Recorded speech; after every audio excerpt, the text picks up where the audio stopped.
Hello everyone. In this lecture 15, we are going to discuss about the strain gauge. What is strain gauge? So different types of strain gauge. Again, there are three types. In that, we will be discussing or will be more focusing only on the resistor wire strain gauge. In that, we classify into two types again: unbonded and bonded type. Then we'll be going to derive a small derivation on that. What do you mean by strain gauge? Okay, first, what do you mean by strain? That's the main concept here. Strain is nothing but it's a elongation of a compression per unit length. So it might be considered for a wire, and depending on the things. For example, we take it as a you can take this as a wire. When a strain is applied here or a force is applied to this wire from this point A and this is point B, you consider. So when a strain is applied, it's a depending on the elongation. How will you get the when you apply this one? So that time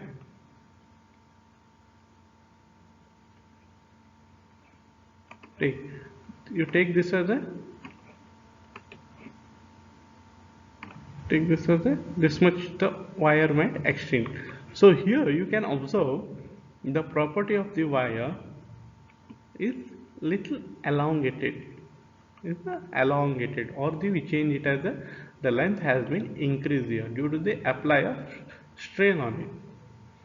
So like that we need to consider about the strain. The compression, when we remove the strain back, when this remove this strain back, it comes to the this original position. It comes to the this original position. This is we call it as a strain.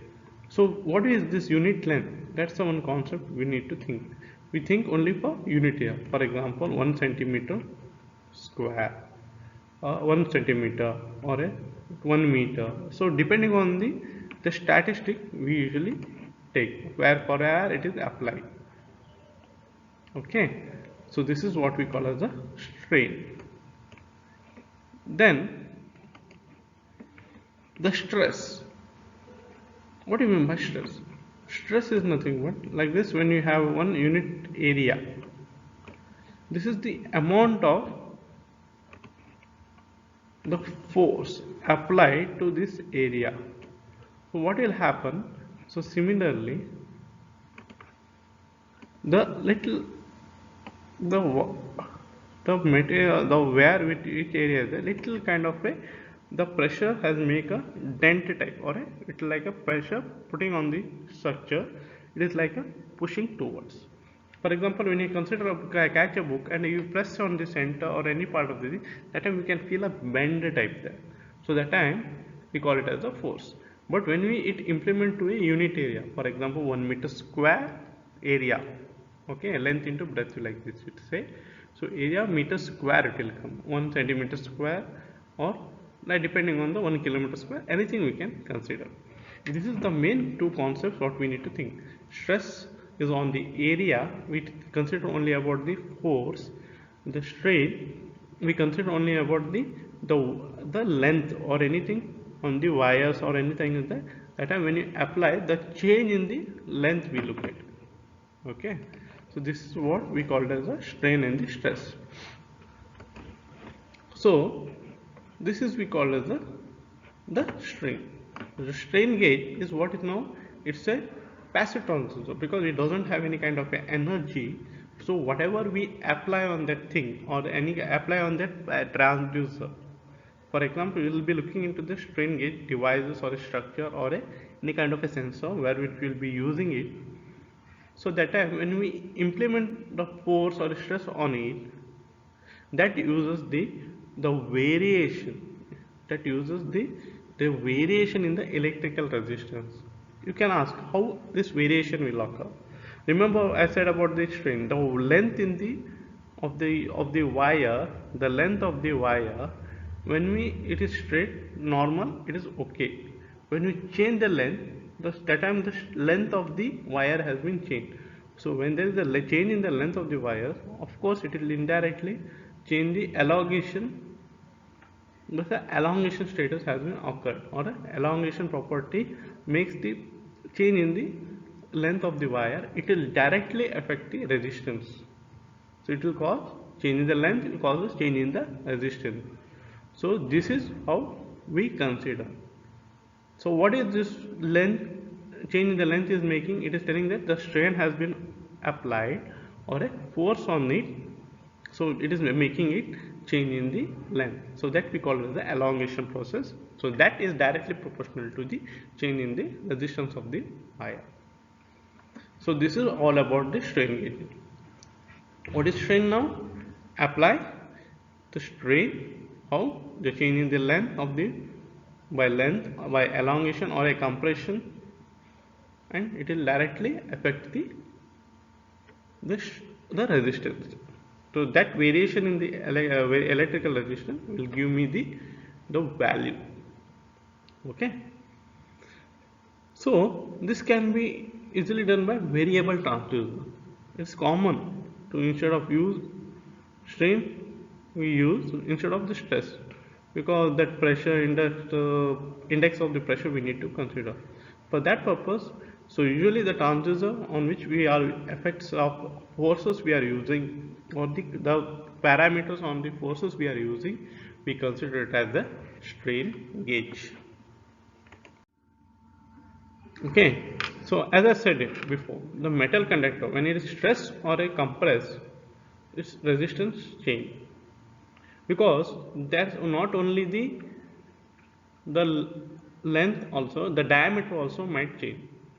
Okay, as we consider about the rubber band, when we pull, the elongation process, when we remove it, when the force is removed, that time the rubber band is coming to its original position, that is called as the compression strain. Okay, this is the value of the resistivity which is subjected to the strain gauge effect. So this we call it as a piezo resistive effect, and these are usually called as the piezo resistive gauges. So what is why piezo? Because the diameter and the length has been changed. Piezo is like a small characteristic where a small change in the strain of the metal conductor, it might give in the values of the strain. There are many detectors in the transducer. For example, load cells, torque meter, pressure gauges. The pressure gauges, many where we can see the vacuums comes and all. The temperature sensors, etc., which can be employed the strain gauge as a transducer. So that will be acting as a secondary part. So this will be what will happen, this one, whatever the pressure has been applied, it is considering it to the next state as like a changing state, where it is transforming from the primary to the secondary. Whatever the data collected by the primary transducer is being given to the secondary transducer. When gauge is subjected to the positive stress, its length increases. As I said, it's yeah. So what will happen when the length is been increased? Its area of cross section. It's a area of cross section. What will happen?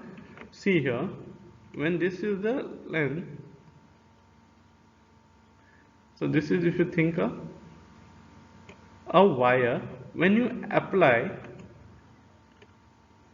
a strain here, so what it will happen, it will be like a little bend, yes or no?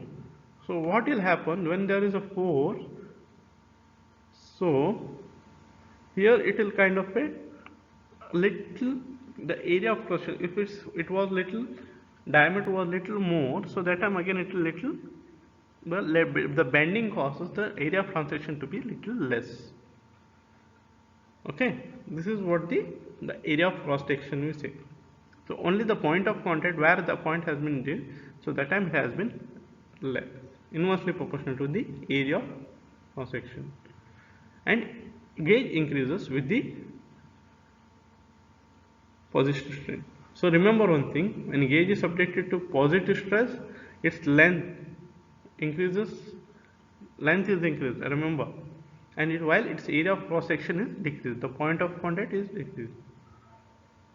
Since we say it as the resistance of a conductor directly proportional to the length, and we say it as the inversely proportional to the area of cross section. So this is we call as the positive strain. There are two types of strain, usually positive and negative strain. So we need not think more about the negative. So it's in the reverses. When we go for the compression, we go for the negative strain. Remember, elongation, positive strain, and when there is a compression, what will happen? The length is decreased and the area of cross section is increased.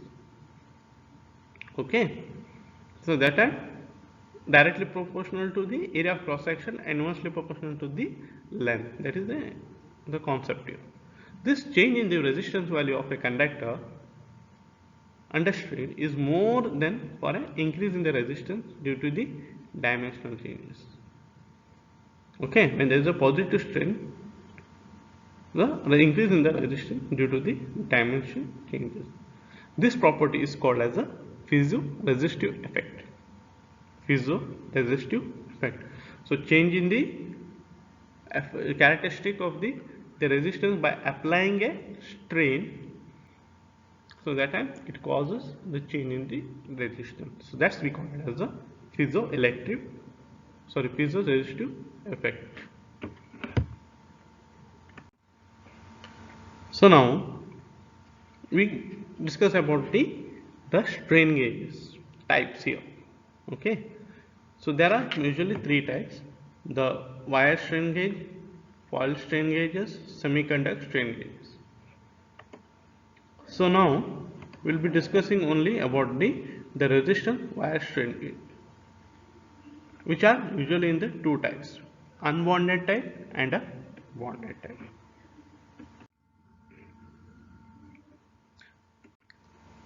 Here we are going to discuss about the unbonded resistance wire strain gauge. Here you can see a structure here, unbonded strain gauge. So it's like a small structure, or you say it as a unit, where it is connected using a wire, stretched between these two. They are some kind of a, not exactly elastic, but they have wire have a tensions. Tension is like a, we see it as a little stretchable. Okay, so when we apply a force to it, so that time there's a chain there, chain in this wire, causing it little strain to be applied. So that time you can see a chain in this cross springs here. Okay, when you apply a force on it, so that time this little causes a displacement here. Okay, this part we say. So that time the force will what it make, the cross springs or the wires which are connected here, so little bend will happen. It's like a little bend here. So that time this is what a strain has been applied. So that time we can measure an output, might be in terms of a volts. Okay, this is what we say it in terms of a this in terms of a horizontal view. When we take it in the vertical view, when we take it separate here, when you apply force here, that is nothing but we apply a force here. Okay, so you can see here the wires are connected between these 2 points, and a plate type has been connected to it. This is connected in such a way that this part is connected to this wire, and this tension are equilibrium. These are little equilibrium. So they are connected in properly with, we have under tension, and there is no sag. Sag means it has been balanced and no free vibration. It is stable here, like here it will be stable. When you apply a force here, when you apply a force here, when you apply a force here, so that time a pressure or a strain or a force, whatever you can say it as. Usually when a force or a pressure is applied, usually we say it as a force applied, this causes a change and the elongation has been done here in this wire. this wires has been elongation has been done, not this wire. Okay, this is not the wire. Elongation is done with respect to these wires. So when the pressure or a force has been released, so then this will be coming to the compression state, and this will coming to the elongation state. Okay, so remember one thing, what is that? That when force is applied, this is elongation, like this is elongating, and these are both are compression state. These both wires are compression state. This is when we apply force in this direction. When the pressure has been released, when the pressure has been released, like that is the pressure release means it comes in this direction. So that time this is compression and this is elongation.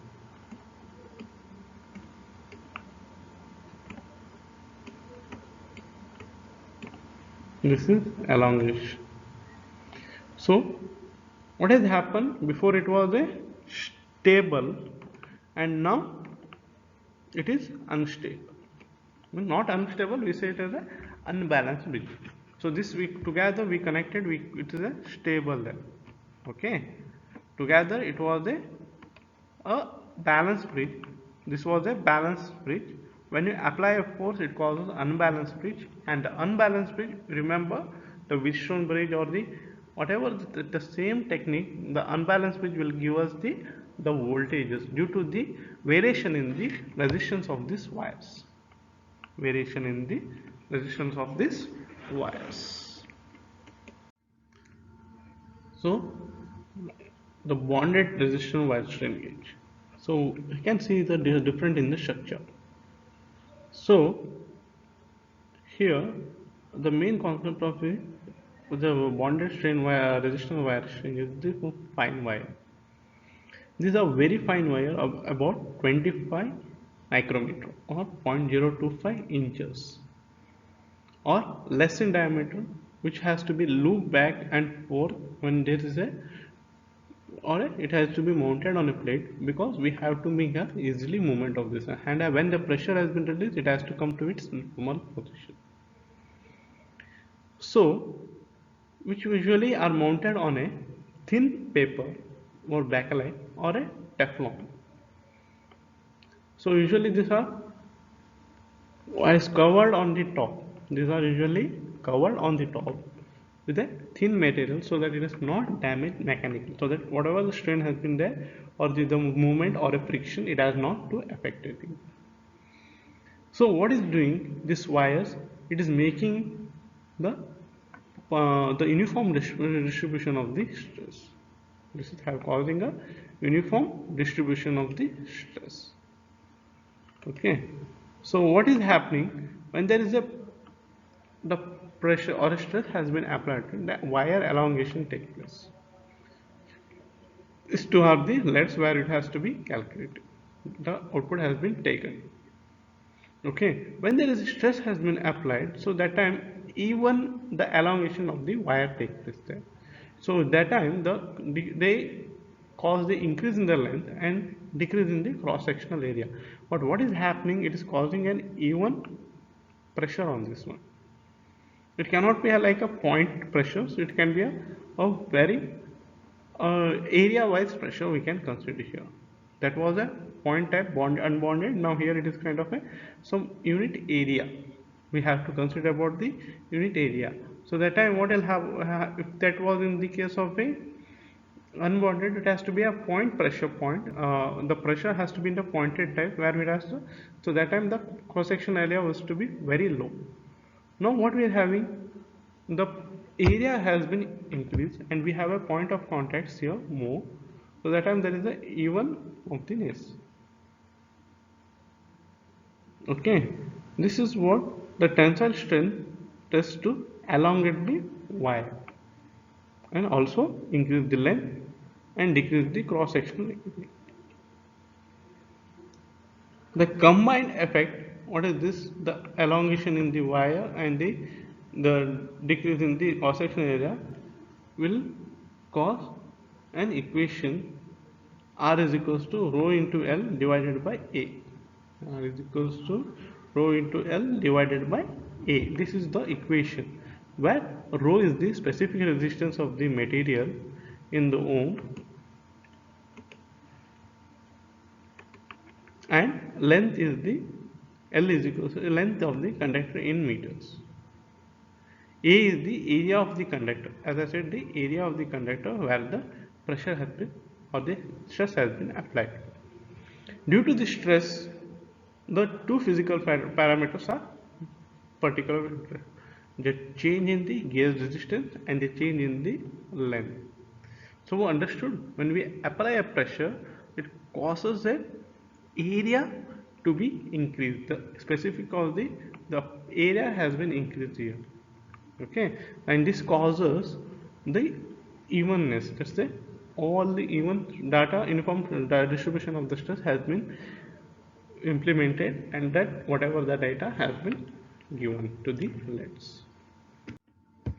So this measurement of sensitivity of the material to a strain is called strain gauge factor, or we directly say it as the gauge factor. It is the ratio of the change in the resistance delta R by R to the change in the length delta L by L. So gauge factor, what we in short we say it as a K is equals to delta R by R divided by delta L by L. Delta R is the change in the initial resistance ohm. R is the initial resistance. This is what the initial without strain, and this is what the resistance has been changed after strain has been applied. Delta L is also change in the length in meters, and L initial length L in the meter. So with this without strain, and this is after strain.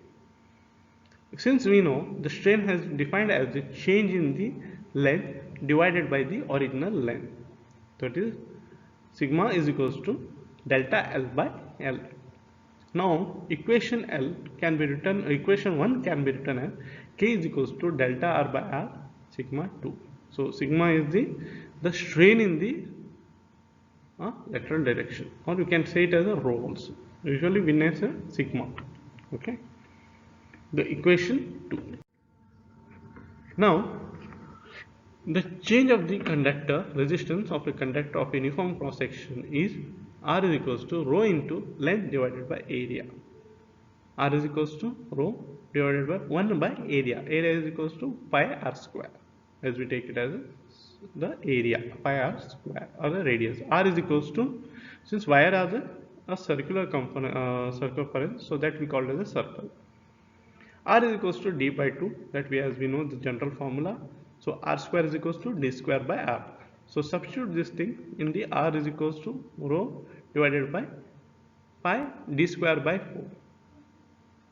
So now R is equals to rho divided by 1 by pi by 4 d square is equal to nothing but equation 3. This is a rho is nothing but what? Specific resistance of the conductor. Okay, and L is equals to length of the conductor, D is equals to diameter of the conductor. When the conductor is being stressed due to the strain, the length of the conductor increases by delta L and simultaneously decreases by delta D in its diameter, because the cross section area has been decreased. So this is related to the cross section area. Hence the resistance of the conductor can be now written as Rs is equals to rho into L plus delta L divided by pi by 4 into D minus delta D the whole square. So you know this A minus B the whole square. So that's the formula I have implemented, D square minus 2D into delta D plus delta D square. Since delta D is very small, so delta D square can be neglected.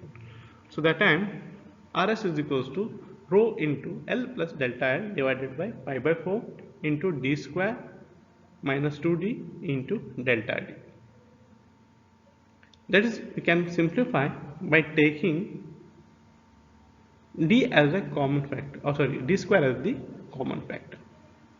So now I'll take a d square out of this bracket, so that is rho into L divided L plus delta L divided by pi by 4 d square into 1 minus 2 delta d divided by d. Okay, now in the above the numerator, what I will be doing, I will take a L outcome. Now rho L into, here it will be 1 plus delta L divided by L. Okay, rho L common, so that time it should be 1 plus delta L divided by L. Now the Poisson's ratio mu is defined as the ratio of strain in the lateral direction to the strain in the axial direction. So whatever we are doing in the lateral direction is with respect to the axial direction. So it's a ratio between the ratio of the strain in the lateral direction divided by axial direction. That is, the mu is equals to delta d divided into d divided by delta L divided by L.